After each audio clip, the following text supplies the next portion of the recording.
नमस्कार दोस्तों, welcome to study point. मैं हूं सौरभ शुक्ला। देखिए, आज हो गया आपका 28 दिसंबर 2021 और बहुत ही जल्द जो है आपका यूपी बीएड के लिए जो है एंट्रेंस एग्जाम का जो है आपका फॉर्म आ जाएगा। यदि बात करें कि फॉर्म आपका कब आएगा यूपी बीएड प्रवेश परीक्षा 2022 का, तो फॉर्म जो है आपका फरवरी के माह में निश्चित तौर पर आ जाएगा। और आपका जो एग्ज़ाम है वो अप्रैल में जो है हो सकता है अप्रैल या फिर मई में, अगर देर होगा तो अप्रैल से मई तक जो है आपका निश्चित तौर पर एग्ज़ाम हो जाएगा। देखिए, इस बार समस्या ये है कि लगभग 6 लाख से अधिक लोग फॉर्म निश्चित तौर पर भरेंगे, क्योंकि 2021 में लगभग 6 लाख लोगों ने फॉर्म भरा था। तो इस बार ये संख्या जो है बढ़ सकती है। तो केवल आप जो है 1 महीने की तैयारी या 2 महीने की तैयारी में ये एग्ज़ाम जो है आपका अच्छा रैंक लाना मुश्किल हो जाएगा। इसलिए कम से कम 4 से 5 महीने जो है आपको अच्छे से तैयारी करना पड़ेगा यूपी बीएड प्रवेश परीक्षा में अच्छा रैंक जो है प्राप्त करने के लिए। तो दोस्तों, हम प्रयास करें कि आज से आपके लिए जो है यूपी बीएड की प्रवेश परीक्षा के लिए प्रैक्टिस सेट शुरू किया जाए। और अभी आपके पास इतना समय है कि आप जो है टॉपिक वाइज यानी कि सब्जेक्ट वाइज अलग अलग सब्जेक्ट को जो है पूरा पूरा कवर कर सकते हैं, क्योंकि अब जो है आपको थोड़ा सा डीप नॉलेज होना ज़रूरी है, ताकि जो है अगर क्वेश्चन थोड़ा सा मुश्किल भी पूछा जाए तो आप आराम से जो है कर पाएँ। देखिए, इस वीडियो में हम जो भारतीय आपका स्वतंत्रता संग्राम था, आपका नेशनल मूवमेंट था, वहाँ से हम आपके लिए 30 प्रश्न लेकर आए हैं। आज हम इस वीडियो में सिर्फ ये देखना चाहते हैं कि 30 प्रश्न में से जो है आप कितने प्रश्न सही कर पाते हैं। अगर आप 25 से ऊपर प्रश्न सही कर दें तो आपकी तैयारी अच्छी है। अगर इतने नहीं कर पाते हैं तो जो है आप जो है तैयारी में आप लग सकते हैं। अभी आपके पास बहुत समय है तैयारी करने का। तो वीडियो को ज़रूर अंत तक देखिएगा। यदि बीएड से संबंधित कोई भी समस्या आपके पास है, कोई प्रश्न पूछना चाहते हैं, तो कमेंट में ज़रूर पूछ सकते हैं। तो आइए शुरू करते हैं आज का वीडियो। देखिए, पहला प्रश्न क्या है। भारतीय राष्ट्रीय आंदोलन के 1905 से लेकर 1917 की अवधि को क्या कहा जाता है। तो देखिए, यहाँ पर आप 3 चीज़ बस याद रख लीजिए, आपका कोई भी क्वेश्चन गलत नहीं होगा। जो भारतीय राष्ट्रीय आंदोलन है उसको 3 हम भागों में बांटते हैं, 1, 2 और 3। जो पहला भाग शुरू होता है वो 1885 जब कांग्रेस की स्थापना होती है, यहाँ से शुरू होता है और 1905 तक चलता है। इसे हम बोलते हैं उदारवादी युग। क्या बोलते हैं? उदारवादी या फिर नरमपंथी युग। दूसरा हमारा होता है 1905 से लेकर 1917 तक का समय, जिसे हम बोलते हैं गर्मपंथी या फिर उग्रवादी चरण। 2 हो गया। और तीसरा आपका शुरू होता है 1917 से लेकर 1947 तक, जिसे हम बोलते हैं गांधीवादी युग। तो इन तीनों युग को याद रखिए, आपका प्रश्न कोई भी गलत नहीं होगा। तो सीधे सीधे आपका उत्तर क्या हो जाएगा?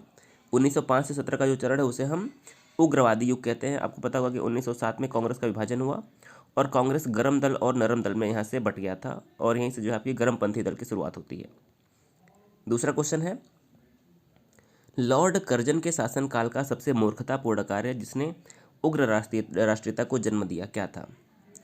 देखिए, आपको पता होगा कि लॉर्ड कर्जन के समय में जो सबसे बड़ा फैसला लिया गया था वो 1905 का बंगाल विभाजन था, जिसने उग्रवादी यानी कि आप कह लीजिए गर्मपंथी विचारधारा को जन्म दिया। सही आंसर क्या हो जाएगा? 1905 का बंगाल विभाजन। देखिए, अभी हाल ही में इलाहाबाद एआरओ का एग्जाम हुआ था, जिसमें ये प्रश्न आया था और उसमें डेट भी पूछ लिया था। तो आपको डेट भी याद होना चाहिए, कब लागू हुआ था ये? 16 अक्टूबर 1905 को जो है बंगाल का विभाजन लागू हुआ था, इसको याद रखिए। और 1911 में दूसरा जब दिल्ली दरबार आयोजन किया गया था लॉर्ड हॉर्डिंग सेकंड के टाइम में, जॉर्ज पंचम भारत आए थे, तो 1911 में बंगाल विभाजन को रद्द भी कर दिया गया। इस बात को भी आप याद रखिए। तीसरा प्रश्न है, निम्नलिखित में से कौन सा साधन उग्रवादियों से संबंधित नहीं है। तो इस प्रश्न का सही आंसर क्या हो जाएगा? देखिए, कौन सा साधन उग्रवादियों से संबंधित नहीं है, तो यहाँ पर आपका हो जाएगा स्वदेशी आंदोलन। करेक्ट आंसर हो जाएगा ऑप्शन नंबर ए। चौथा प्रश्न है, भारत में उग्र राष्ट्रीयता के जन्मदाता तथा निर्भयता से राष्ट्र की वेदना को प्रकट करने वाले प्रथम भारतीय कौन थे। तो जहाँ पर भी उग्र राष्ट्रीयता ऐसा भी कोई शब्द है, वहाँ पर आपका लाल बाल पाल में से कोई आंसर सही हो सकता है। यहाँ पर बाल गंगाधर तिलक जो है आपका बिल्कुल करेक्ट आंसर हो जाएंगे।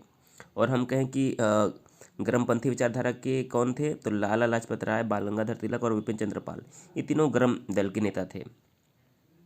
पांचवा प्रश्न है, भारतीय राष्ट्रीय कांग्रेस की सबसे पहली महिला अध्यक्ष कौन थी। देखिए, सबसे पहली महिला अध्यक्ष की बात है तो आप कंफ्यूज हो सकते हैं, लेकिन यहाँ पर सही आंसर क्या होगा? Annie Besant. 1917 के अधिवेशन में जो है एनी बेसेंट राष्ट्रीय कांग्रेस की अध्यक्ष बनी थी।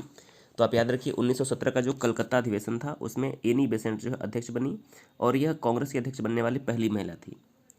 एक क्वेश्चन यहाँ से और बनता है कि सरोजिनी नायडू से, तो 1925 का जो कानपुर अधिवेशन हुआ था उसमें सरोजिनी नायडू अध्यक्ष बनी थी, और यह कांग्रेस की अध्यक्ष बनने वाली पहली भारतीय महिला थी। तो पहली महिला की बात की जाए तो एनी बेसेंट, और पहली भारतीय महिला की बात करें तो सरोजिनी नायडू। तो यहाँ पर आपका ऑप्शन नंबर सी करेक्ट हो जाएगा।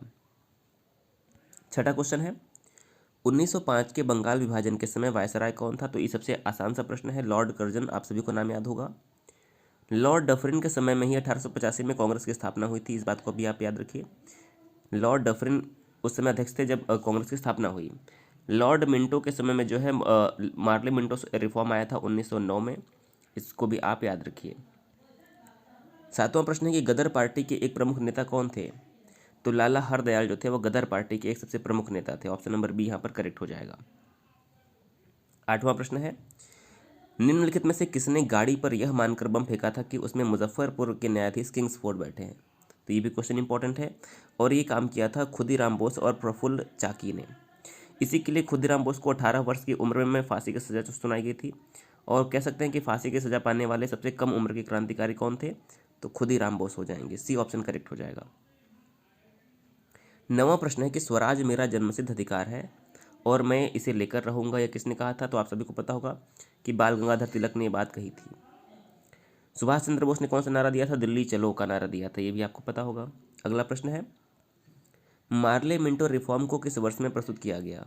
देखिए, मार्ले मिंटो रिफॉर्म को 1909 में प्रस्तुत किया गया। सही आंसर क्या हो जाएगा? 1909 मार्ले मिंटो रिफॉर्म। अगला है, भारत परिषद अधिनियम 1909 का सर्वग्राह्य नाम क्या है, यानी कि पॉपुलर नेम क्या है? तो जो 1909 का भारत परिषद अधिनियम था उसी को हम मार्ले मिंटो रिफॉर्म कहते हैं, सी करेक्ट हो जाएगा। मॉन्टेस्क्यू चेम्सफोर्ड रिफॉर्म कब आया था? ये 1919 में आया था, मॉन्टेस्क्यू चेम्सफोर्ड सुधार। अगला प्रश्न हमारा 12वां प्रश्न है, सांप्रदायिक निर्वाचन क्षेत्रों की पद्धति की शुरुआत भारत में किसके द्वारा हुई? तो देखिए, भारत जो सांप्रदायिक निर्वाचन क्षेत्र था उसकी शुरुआत 1900 के मार्ले मिंटो रिफॉर्म से ही हुई। ये प्रश्न एग्जाम में कई बार आया है, 100% आप जो है इसको याद रखिए। 13वां प्रश्न कि भारत में गर्म दलीय आंदोलन का पिता किसे कहा जाता है, जनक किसे कहा जाता है गर्म दलीय आंदोलन का? तो बाल गंगाधर तिलक को गर्म दल का जो है नेतृत्व यानी कि गर्म दल का पिता कहा जाता है, ऑप्शन नंबर डी आप याद रखिए, इंपॉर्टेंट क्वेश्चन है। 14वां प्रश्न है कि निम्नलिखित में से कौन पहले एक क्रांतिकारी थे जो बाद में एक योगी और दार्शनिक बन गए? तो देखिए, जो अरविंद घोष थे, अरविंदो घोष, ये बाद में एक योगी और दार्शनिक बन गए थे, ऑप्शन नंबर डी यहाँ पर बिल्कुल राइट होगा। 15वां प्रश्न है, वर्ष 1909 में मैडम भिकाजी रुस्तम कामा पेरिस में निम्नलिखित में से कौन सा समाचार पत्र प्रकाशित करती थी? तो जो मैडम भिकाजी कामा थी इन्होंने जो है पैट्रियट नामक जो है ये प्रकाशित करती थी समाचार पत्र, पैट्रियट। अगला है, भारतीय क्रांति की जननी यानी कि मदर ऑफ इंडियन रिवॉल्यूशन किसे कहा जाता है? तो ये कहा जाता है मैडम भिकाजी रुस्तम कामा को भारतीय क्रांतिकारी की जननी। 16 नंबर का हमारा सही आंसर क्या हो जाएगा? डी करेक्ट हो जाएगा। 17वां प्रश्न है, मुस्लिम लीग की स्थापना 1906 में हुई थी। मुस्लिम लीग की स्थापना 1906 में हुई थी, उस समय उसके उद्देश्यों में कौन सी बात शामिल नहीं थी? तो देखिए, सबसे पहले हम बात करें मुस्लिम लीग की स्थापना, तो देखिए 1906 में मुस्लिम लीग की स्थापना किसने की थी? आगा खां एवं सलीमुल्लाह खां ने ढाका में जो है इसकी स्थापना की थी। और जब भी मुस्लिम लीग बना था तो इसके उद्देश्य में शामिल कौन सी बात नहीं थी? तो देखिए, पहला लिखा है द्विराष्ट्र का सिद्धांत, ये भी शामिल नहीं था। भारत का सांप्रदायिक विभाजन, ये भी शामिल नहीं था। और पाकिस्तान की मांग, ये भी शामिल नहीं थी। तो सही आंसर क्या हो जाएगा? उपरोक्त सभी, यानी कि इसमें से कोई भी इनके मांग में शामिल नहीं था। पाकिस्तान की मांग तो बाद में की गई। 18वां प्रश्न है, 1916 में मद्रास में होम रूल मूवमेंट के प्रवर्तक कौन थे? देखिए, जो होम रूल लीग है ये भी दो थी, एक Akhil Bharatiya home rule league, एक होम रूल लीग। तो सिर्फ हम होम रूल मूवमेंट की बात करें तो वो शुरू किया था किसने? बाल गंगाधर तिलक ने। और Akhil Bharatiya home rule league किसने स्टार्ट किया था? तो वो स्टार्ट किया था मद्रास में, किसने? एनी बेसेंट ने। और इसका इन्होंने मुख्यालय कहाँ बनाया था? अड्यार में इसका मुख्यालय इन्होंने बनाया था। और बाल गंगाधर तिलक ने मुख्यालय कहाँ बनाया था? पूना में बनाया था। आप दोनों चीज़ याद रखिए। अगला है, बाल गंगाधर तिलक द्वारा शुरू की गई साप्ताहिक पत्रिका कौन सी थी? तो ये जो इन्होंने शुरू की थी पत्रिका वो थी केसरी। और यहाँ पर याद रखिए, ये पत्रिका कौन सी भाषा में प्रकाशित होती थी? मराठी भाषा में प्रकाशित होती थी। अगला प्रश्न है 20वां, शेरे पंजाब या फिर पंजाब केसरी किसका उपनाम है? बहुत इंपॉर्टेंट क्वेश्चन है, एग्जाम में कई बार आया हुआ है। तो जो शेरे पंजाब या फिर पंजाब केसरी वो हम कहते हैं लाला लाजपत राय को। किसे? Lala Lajpat Rai, option number B हमारा यहाँ पर करेक्ट हो जाएगा। 21वां है, भारतीय इतिहास में 1912 का ऐतिहासिक महत्व क्या है? बंगाल का विभाजन 1905 में हुआ था, तो ये आपका पहले एलिमिनेट हो जाता है। महात्मा गांधी की मृत्यु कब हुई थी? 30 जनवरी 1948 1948 को हुई थी। बचता है क्या, राजधानी का कोलकाता से दिल्ली स्थानांतरण। देखिए ये स्थानांतरण 1911 में ही हो गया था, लेकिन लागू कब हुआ था, 1912 में। तो 1912 में जो है राजधानी कोलकाता से दिल्ली स्थानांतरित हो गई थी। सी ऑप्शन बिल्कुल करेक्ट हो जाएगा। अगला प्रश्न है 21वां प्रश्न हो गया। 22वां प्रश्न देखिए, अनुशीलन समिति का संबंध किससे है। तो अनुशीलन समिति का संबंध है वीडी सावरकर यानी कि विनायक दामोदर सावरकर से। ऑप्शन नंबर हमारा ए करेक्ट हो जाएगा। और अब पूछें कि अभिनव भारत संस्था की स्थापना किसने की थी, अभिनव भारत, तो ये भी जो है वीडी सावरकर ने किया था। ये भी आप याद रखिए, मोस्ट इंपॉर्टेंट क्वेश्चन है। अगला प्रश्न है 23वां, किस गवर्नर जनरल ने 1911 में भारत की राजधानी कोलकाता से दिल्ली स्थानांतरित करने की घोषणा की थी। तो देखिए 1911 में जो भारत के वायसराय थे, गवर्नर थे, वो कौन थे, लॉर्ड हॉर्डिंग्स सेकंड। कौन थे, लॉर्ड हॉर्डिंग्स सेकंड। इनका जो है ये करेक्ट आंसर हो जाएगा। तो ऑप्शन नंबर सी हमारे यहाँ पर करेक्ट हो जाएगा। बात करें लॉर्ड माउंटबेटन, तो ये स्वतंत्र भारत के पहले गवर्नर जनरल थे। लॉर्ड कैनिंग की बात करें तो देखिए 1858 में जो है भारत में जो वायसराय का पद बनाया गया तो ये पहले वायसराय बने थे। और लॉर्ड हेस्टिंग की बात करें तो वॉरेन हेस्टिंग, ये बंगाल के पहले गवर्नर जनरल थे। बंगाल के पहले गवर्नर कौन थे, तो रॉबर्ट क्लाइव बंगाल के पहले गवर्नर थे।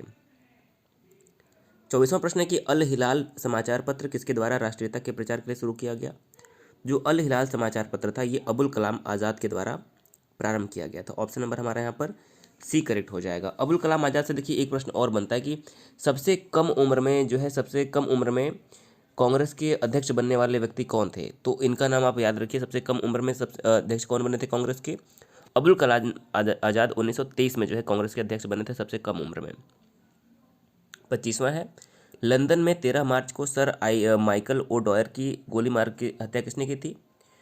तो उधम सिंह ने जो है 13 मार्च 1940 को माइकल ओ डॉयर की गोली मारकर हत्या कर दी थी। क्वेश्चन नंबर हमारा ऑप्शन नंबर डी करेक्ट हो जाएगा। 26वां है, भारतीय राष्ट्रीय कांग्रेस का प्रथम विभाजन कब हुआ था। तो वेरी इंपॉर्टेंट क्वेश्चन है। 1907 के सूरत अधिवेशन में कांग्रेस का गरम दल और नरम दल में विभाजन हो गया था।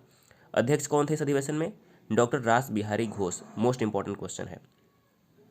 27वां प्रश्न है, मुस्लिम लीग की स्थापना का श्रेय किसको दिया जाता है। तो सलीमुल्लाह को जो है मुस्लिम लीग का स्थापना का श्रेय दिया जाता है। और स्थापना कहाँ पर की गई थी, ढाका में की गई थी उस समय। 28वां है, महाराष्ट्र में गणपति उत्सव आरंभ करने का श्रेय किसको प्राप्त है। तो बाल गंगाधर तिलक ने जो है महाराष्ट्र में गणपति उत्सव प्रारंभ किया था।